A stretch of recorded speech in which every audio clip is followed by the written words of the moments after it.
The air was thin and sharp, tasting of frozen pine and old stone. It was November 2024, and a blanket of blackness clung to the Appalachian peaks, the moon long gone below the horizon. My team, James, Rosalie, and Thomas, stood with me at the foot of a sheer cliff face, its surface a chaotic gallery of ancient carvings. Unknowing hands had etched hundreds of faces here, distorted features, warped limbs, and, most unsettlingly, eyes that were nothing more than blank, hollowed-out sockets. "Dr. Grace, are you sure this is the spot?" Rosalie asked, her breath misting in the beam of her headlamp.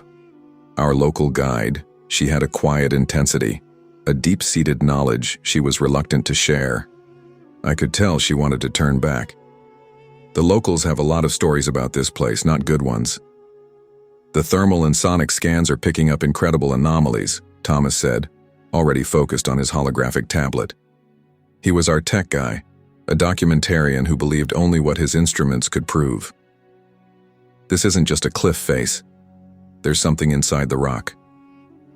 We set up our base camp, the generator humming a weak defiance against the silence of the wilderness. James, my eager assistant, was taking photos and poring over schematics. "The symbols are repeating patterns, Doctor," he called out, his voice a little too loud. "Look, they're not just faces, they're a language." As darkness deepened, a profound cold sank into my bones, a chill that had nothing to do with the temperature. I watched a carving closest to me. In the shifting light of our lamps, its features seemed to warp, the grimace on its stone face deepening into something more like a snarl. Then, from somewhere deep within the rock, a faint sound began. It was a rhythmic scrape, like fingernails dragging across a blackboard but muffled. Thomas waved it off as a geological quirk, but I knew better. It sounded like something was trying to get out. The faint scratching from within the rock face stopped. A profound silence fell, followed by an even deeper chill that wasn't just cold, it was an active vacuum, sucking the warmth from the air. My body shivered uncontrollably. Thomas, engrossed in his tablet, muttered, "The temperature graph. It's plummeting like a stone. The sensors must be malfunctioning." "The humidity is dropping too," James said, his eyes fixed on the carvings. "Doctor, look at these faces. It's like every time the light hits them, they change just a little." He was right. In the shifting beams of our headlamps, the carved faces seemed to writhe. A face that had looked forlorn moments ago now wore a grotesque, hungry smile. But even more unsettling were our own shadows.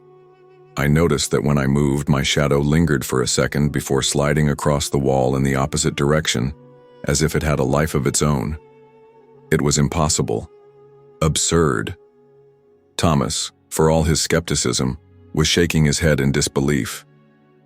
Then the wind began to whisper. It was not the natural sound of the breeze, but ancient, guttural snippets of a language no longer spoken, as if the very stone was trying to talk. Rosalie backed away quickly, her eyes wide with terror. She tried to speak, but no sound came out. "James, get back!" I yelled. But he didn't hear me. His gaze was fixed on a particular face, a carving whose hollowed eyes were larger than the others. His expression went blank, as if mesmerized. When Thomas reached out to grab him, he shoved him aside. As James's hand approached the empty eye socket, a dark shadow slipped into the rock, and just like that, he was gone. No scream, no sound. Just a moment of his headlamp beam on the rock face before it flickered and died. The rest of us stood frozen, the horrifying realization dawning on us. Each carving was a door, and James had just walked through one. The silence that fell was the most terrifying thing I had ever experienced. Where James had stood, there was only the flickering beam of his dead headlamp. Rosalie was the first to break the silence. Her face was twisted with fear. "Don't look at their eyes. Never look at them. They only wait for a gaze to meet theirs." But it was too late. One by one, the hundreds of hollowed eyes on the stone began to glow with a cold, malevolent light. Their gaze was not filled with rage or sadness, just a hungry, ancient emptiness. Thomas dropped his tablet, his technology now useless, He shook his head, muttering, "This is just phosphorescence, a trick of the light. I'll prove it." He stared directly into one of the glowing eyes. In an instant, the last bit of warmth vanished from the air. His shadow bent and slid into the stone, and he was gone as silently as James. Rosalie and I looked at each other and started to run, the glowing eyes of the carvings tracking our every move. We could hear the whispers of the ancient language on the wind, 100 voices calling our names. Rosalie grabbed my arm. "They want to be free. They want to use our bodies to get out." But she didn't get far. A long black shadow wrapped around her. I heard her last choked cry, but I didn't dare look back. I ran as fast as I could. The sound of scratching seemed to follow my every footfall. The whispers pursued me, and a freezing cold sought to drain the life from me. I reached the car, started the engine, and sped away, leaving the mountains and the nightmare behind. I had survived. Only me. The next morning, at home, I stood in front of the mirror. My face was pale and exhausted, but filled with the relief of survival. I smiled at my reflection, but the smile never reached my eyes. The shadow beneath my reflection was still. I shifted, but it didn't. I tilted my head, but it remained straight. And worst of all, my shadow's eyes were empty, hollowed out like the carvings on the stone. I understood then that I had escaped with my body, but the thing trapped inside was no longer me. The air in the unmarked valley was so still it felt like a vacuum. It was late March 2024, and the last of winter's breath clung to the Appalachian peaks of West Virginia. We were a team of 4, a handful of urban documentary makers chasing a ghost story that no one dared speak aloud.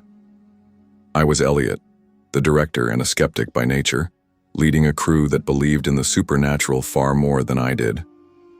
"Are you sure this is it, Mara?" I asked, my voice swallowed by the unnerving quiet. Mara, our folklorist, was practically vibrating with excitement. She had spent weeks poring over old, tattered maps and whispered legends to find this place. It's what the old stories call the Valley of the Forgotten Echo. The sound itself is said to be different here. Jonah, our sound engineer, was already setting up his sensitive microphones. He wore a set of noise-canceling headphones, a shield against the silence. "My gear's picking up something, Elliot. It's not a sound, not really, it's a resonance, like the ground is humming, but the frequency is too low for us to hear." Philip, our quietest member, just stood apart, hands in his pockets. He was the one who always seemed to sense things, to feel the emotional pulse of a location. "This place, it feels familiar," he murmured, his eyes scanning the bleak, rocky landscape. "Like I've been here before." As twilight faded, the resonance grew stronger. It wasn't just a hum anymore. It was a physical sensation. I felt it vibrating in my sternum, a deep thrumming that was both inside and outside of me. It wasn't coming from the valley. It was the valley itself. Then for a moment, the world went utterly silent. Not a bird, not a breath of wind, just a pure, deafening emptiness. And in that terrifying quiet, I heard it. A sound born not of air, but of nothingness. And it was screaming from deep within my own chest. The scream that resonated within my bones shattered the silence like glass, but it was a sound only I could hear. I gripped my chest, gasping for air. "What was that?" I asked, my voice trembling. Mara and Philip looked at me, confused. "What was what, Elliot?" Mara asked, her brow furrowed. I didn't hear anything. Only Jonah seemed to have an inkling of what I meant. He pulled his headphones off. "My recorder just captured a huge spike. I've never seen anything like it. It's a frequency that doesn't exist, a sound with no source, and something's wrong with the playback." He hit a button, and through the speakers came a garbled, guttural noise that sounded vaguely like my own voice. As my brain tried to process it, I realized it was my last sentence, played in reverse. "The valley is twisting sound," Jonah whispered, his face pale. From that moment, the world became an auditory nightmare. The wind would suddenly drop, leaving a vacuum of sound that made my ears ache. Then, just as suddenly, a chorus of whispers would rise, seeming to call my name. But the voices were wrong, echoing and hollow, as if they were coming from a great distance, yet also from right behind my ear. It wasn't just my name. I heard Mara, Jonah, and Philip in a dozen different tones, all of them distorted and wrong. We started to lose our way. The trail we had followed in felt foreign, and the compass began to spin wildly. Mara looked at me, her eyes clouded with confusion. "Elliot, what were we looking for? Why are we here?" she asked, her voice small. I tried to answer, to explain the legend of the miners, but the words felt like sand in my mouth. I had to concentrate just to form a single sentence. The valley's silent song wasn't just deafening us.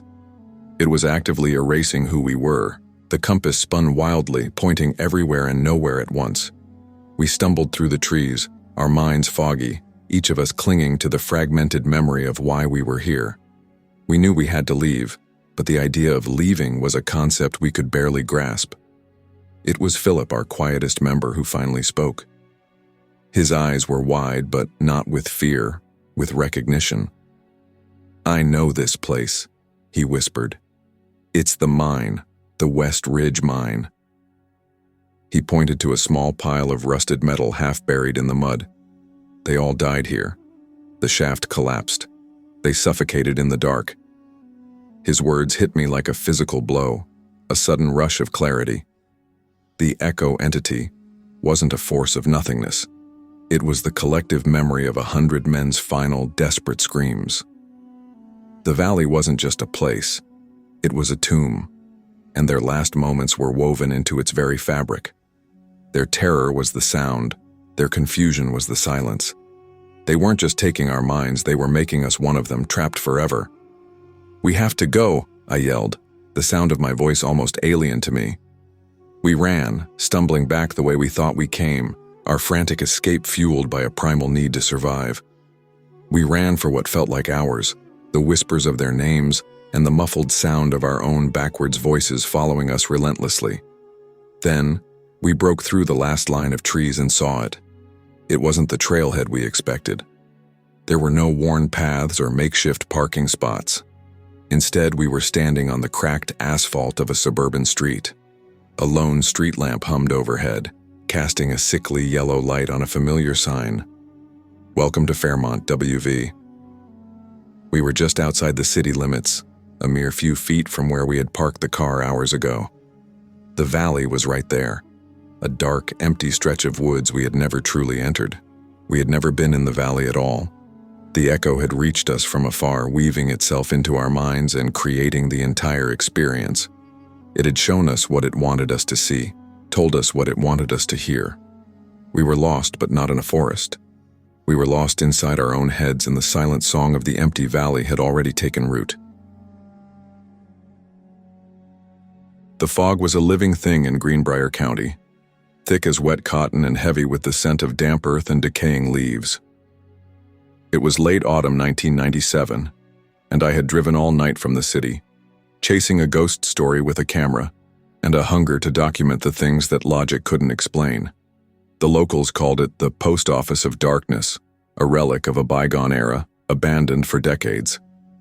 I was a young photographer, desperate for a shot that would make my name, but the old woman I'd met at a gas station had tried to dissuade me, her eyes wide with a fear I couldn't understand. "Don't go near it, son," she had warned, her voice a low, raspy whisper. "That postman's ghost. He calls out names in the night. And when you hear your name called, you go to him, you just go."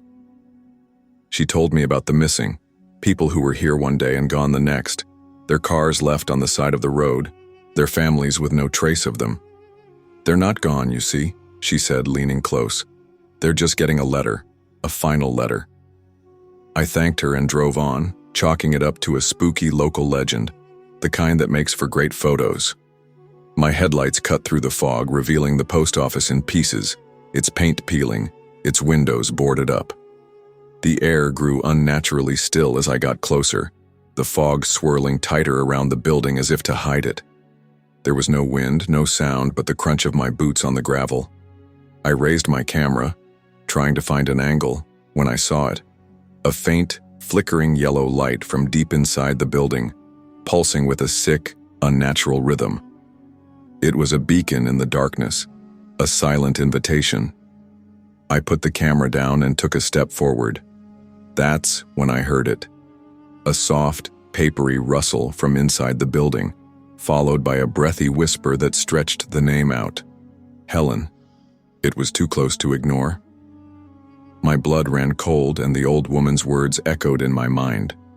The postman was delivering a letter, and I was just outside the door. The whisper of Helen was barely audible over the rush of my own panicked breathing, but it was clear and chillingly close.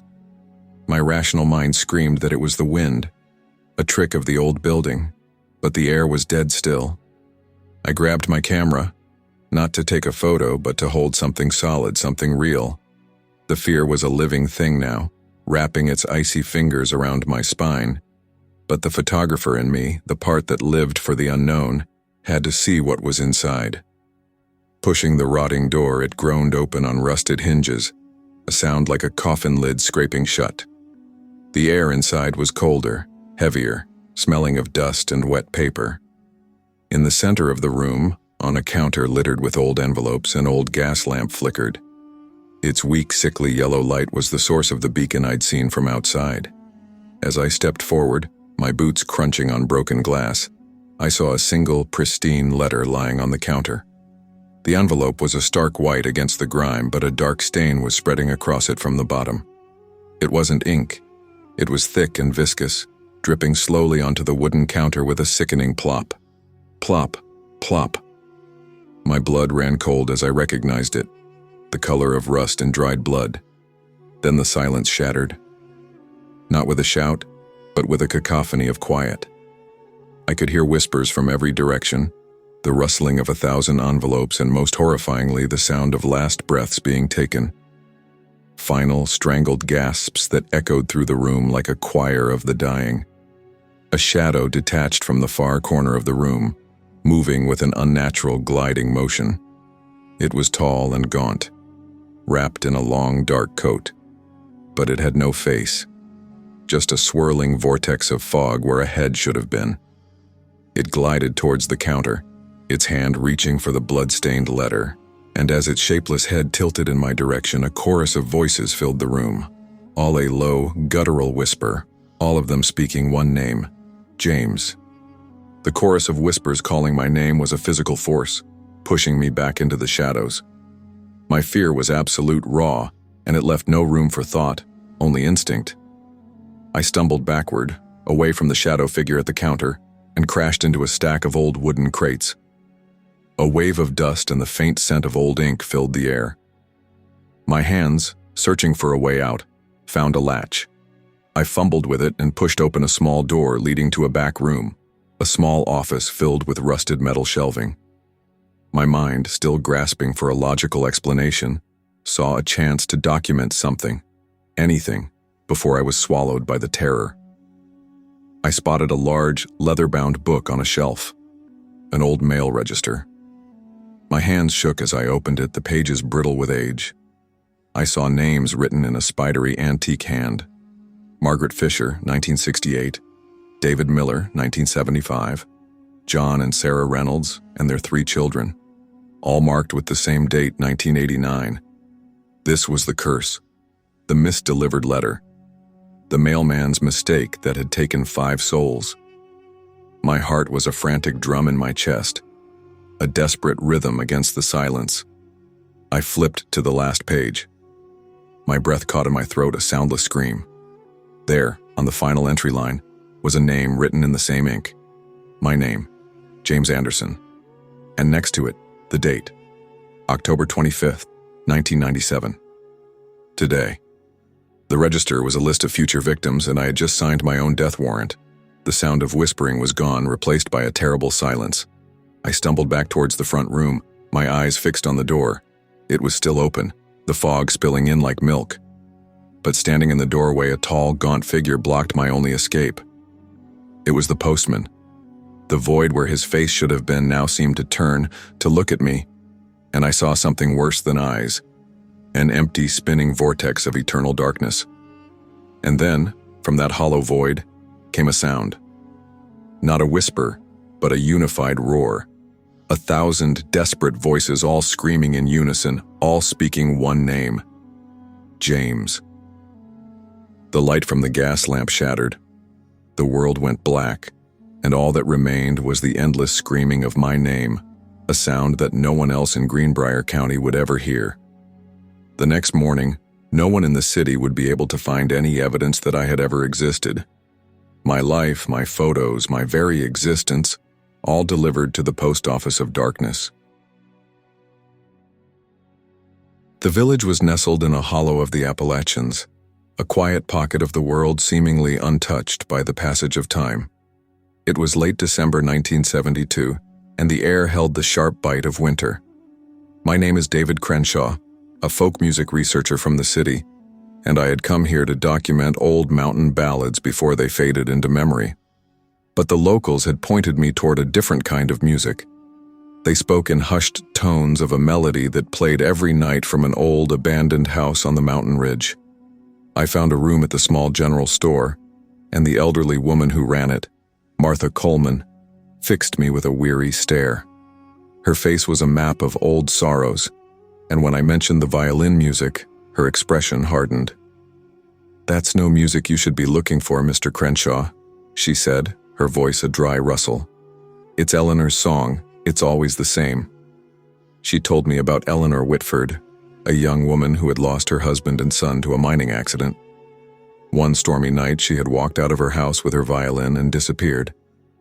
"Every night since," Martha continued, "the song comes back. It's beautiful, but it stops just at the end, right before the last note." She spoke of the song's last line, "I'll see you in the morning," a phrase her family had used before going to work in the mines. When the music stops, a terrible silence falls over the village, a silence so complete that even the dogs go quiet, and the next morning a person is always gone. I asked her who went missing most recently. Her eyes filled with a distant sadness. "Young Jamie," she said. "Just a curious boy. He went up too close to the house." That night, a cold fog drifted through the valley, and I set up my reel-to-reel tape recorder. The clock on my nightstand ticked toward midnight. My scientific curiosity fought with a growing sense of dread. The silence was absolute. And then, at the first chime of midnight, the sound began. A single, clear violin note drifted on the wind, a melody of profound sorrow. It was beautiful, mournful, and as it played, I held my breath, waiting for the end that never came. The music was a living presence in the silent village. It was a beautiful, sorrowful melody, filled with a deep sadness that felt personal, like a secret whispered just for me. My academic curiosity was at war with the rising dread in my gut. My tape recorder was capturing every note, but the sound was doing something my equipment couldn't explain. The violin's voice seemed to drift with the cold air, but as I listened, it felt as though the sound was getting closer, no matter that the source was miles away. I couldn't just sit there. I had to know. Clutching my tape recorder and a flashlight, I slipped out into the freezing night. The silence in the village was total, save for that melody weaving through the air. As I walked, following the sound up the winding road toward the old house on the ridge, the music began to change. It was no longer just in my ears, it was in my bones. I felt a deep harmonic thrumming in my chest, a vibration that resonated with every note the violin played. Pushing through the fog that clung to the hilltop, I saw the house. It stood in shambles, its windows like black, hollowed-out eyes. The music was impossibly loud now, but it still felt internal, as if my own heartbeat had been replaced by a violin bow. My flashlight beam cut through the darkness and fell on a second-story window, and there she was, a pale, indistinct figure, a shape of white and gray, stood perfectly still in the empty room. Her face was a blur, but her eyes were twin voids of nothingness, and I knew with a chilling certainty that they were watching me. It was Eleanor Whitford. I froze, caught between terror and a morbid fascination. The melody swelled, reaching a crescendo of heartbreaking sadness. Then, just as suddenly, it stopped. The violin's last note hung in the air, a single sustained tone, and the final words of the song echoed in the empty valley as if they were coming from my own mouth. "I'll see you in the morning." A profound, terrifying silence descended upon the village, a stillness that swallowed the world whole. And then I remembered Jamie, the curious boy, and I knew the music was not a promise. It was a threat. The silence that followed the violin's abrupt end was a living void. It pressed in on me, suffocating me, and in that horrifying stillness, I knew with bone-deep certainty that Jamie, and all the others, hadn't just vanished. They had been taken. Eleanor's song wasn't a performance, it was a hunter's call. She was luring me in, just as she had lured all the others. My scientific mind fought back against the dread. I had a chance to do something no one had ever done, record the music's end. I hit the record button and clutched the tape recorder, aiming it toward the void in the window. I had to document this. My hands shook, but I held the device steady. And as I did, a new sound came from the house. Not the violin, but a soft, whispered breath, a voice I knew was Eleanor's. So many of them, and they could not finish it. The words floated out from the empty window, a mournful accusation. "I just need one who can find the last note." Then for the first time, a new melody began. It was the final missing part of the song. It was the most beautiful, most heartbreaking sound I had ever heard. The notes danced on the cold air, pure and whole, a perfect conclusion to the mournful piece that had played for decades. It was a melody of reunion, of love found again, and as the final note rang out, a profound peace settled over me. The melody faded. My tape recorder clicked off. I felt a pull, a strange magnetic force drawing me toward the house, but I didn't resist. I knew I couldn't. My body felt like an empty shell, and my mind was no longer my own. The last thing I saw was the faint, ghostly outline of a hand reaching out from the darkness of the window, not to grasp me, but to place something in my hand. It was the ghost of a violin bow. The tape recorder lay on the ground, its reel of tape now completely blank after the last note of the song. The snow that night buried my tracks. My car was found a week later, but no one ever found a trace of me. A month later, old Martha Coleman went out to get firewood. She stood for a moment, listening to the winter wind sighing through the trees, and from the distant ridge she heard the faint, sorrowful sound of a violin. But she was not afraid this time. She only smiled and whispered to herself, "Poor Eleanor. It seems she finally has a partner." For just a moment, on the silent, cold air, she could swear she heard a second violin playing along with the first. The final gasp of winter clung to the hollows of Kentucky, rolling through the Appalachian valleys in a thick, wet fog. It was late 2007, and I was a journalist who had traveled to this small, forgotten mountain town on a tip. The locals spoke of a series of strange deaths, each preceded by the arrival of a mysterious letter. I was a skeptic, a man of facts, but the terror in their eyes was unsettlingly real. Old Mrs. Gable, her hands gnarled and trembling, had been the first to show me a letter. Her husband, George, had received it a week ago. "It came from nowhere," she whispered, her voice barely a breath, "just on the doorstep, and it was wet, like it was born from the fog." The letter contained a strange prediction. "You will find a lost dog near the creek." It seemed harmless enough. A day later, George found the dog. Then, another letter appeared, predicting a far more sinister event. The locals said it was a warning, a last chance, but they all told me the same thing. No one ever escapes the final message. They believed the letters were delivered by a phantom mailman who only appeared in the densest fog. They called him the Fog Mailman. I dismissed it as local superstition. My focus was on the deaths, not the legends, But that night, as a thick blanket of fog rolled down from the ridges, I found myself watching the street from my window, a notebook in hand. The town was utterly silent. No cars, no movement. Only a single street lamp burning a sickly orange. Then, I heard it. A faint rustle of paper, like an envelope being held in the wind, followed by a slow, rhythmic thud. The sound of heavy boots on the empty street growing steadily closer. I saw nothing in the fog, but the sound of the boots grew louder and louder until it stopped directly in front of my door. I held my breath, listening, my heart a frantic drum against my ribs. A moment later, a pristine white envelope, slick with an unnatural moisture, slid from the darkness and under the crack of my door. My blood ran cold as the letter slid under my door. I stood there frozen, listening to the retreating, muffled thuds of boots until they faded into the silence of the fog. The journalist in me, the part that demanded logic and facts, told me to ignore it. The man in me, the one who now felt a primal fear, told me to run. I chose to document. I knelt down and picked up the envelope. It was strangely cold, a clammy, unnatural chill that seemed to seep into my skin.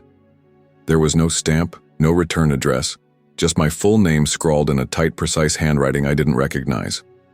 I tore it open. The paper inside was thick and felt like old parchment. The ink was a dark obsidian black. It read, "Tomorrow your camera lens will crack exactly at noon, rendering it useless." It was signed only with a single elegant letter, P. I scoffed, a nervous laugh that died in my throat. This was the big prediction? A broken camera? I was about to crumple the paper when I heard it. A faint, unintelligible murmur, coming not from the room but from the paper itself. I held it closer to my ear.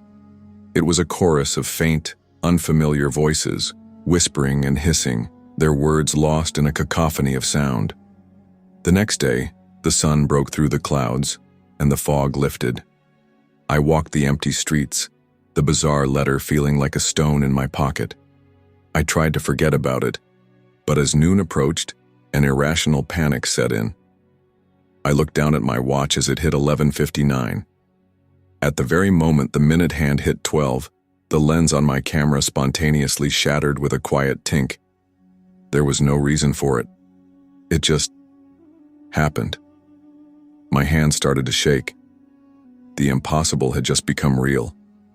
Over the next few days I became a prisoner in my own home, just like the locals I had once mocked. The rustle of paper, the far-off sound of boots, they were everywhere, even when the streets were clear and the sun was out.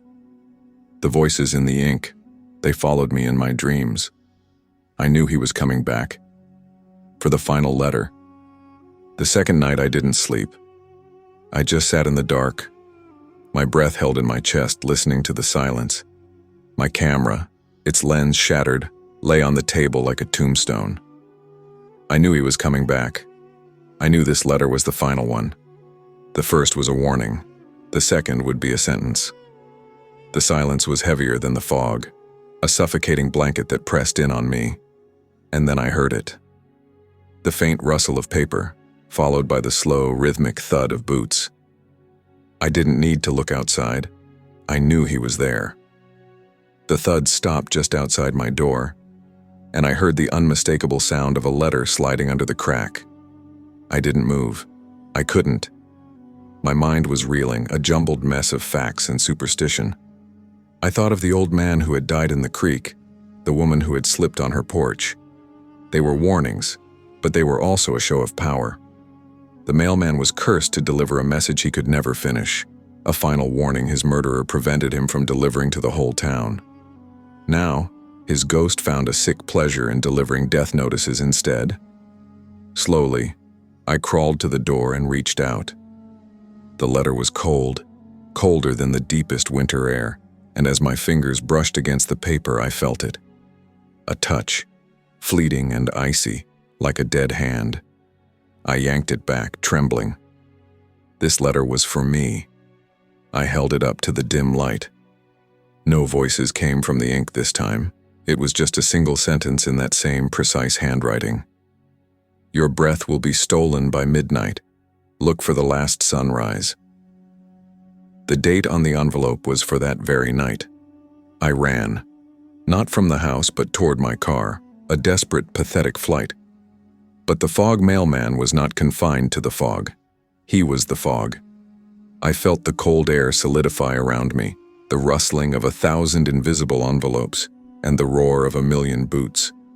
I had a message to deliver, he seemed to whisper, and it was a message of my own end.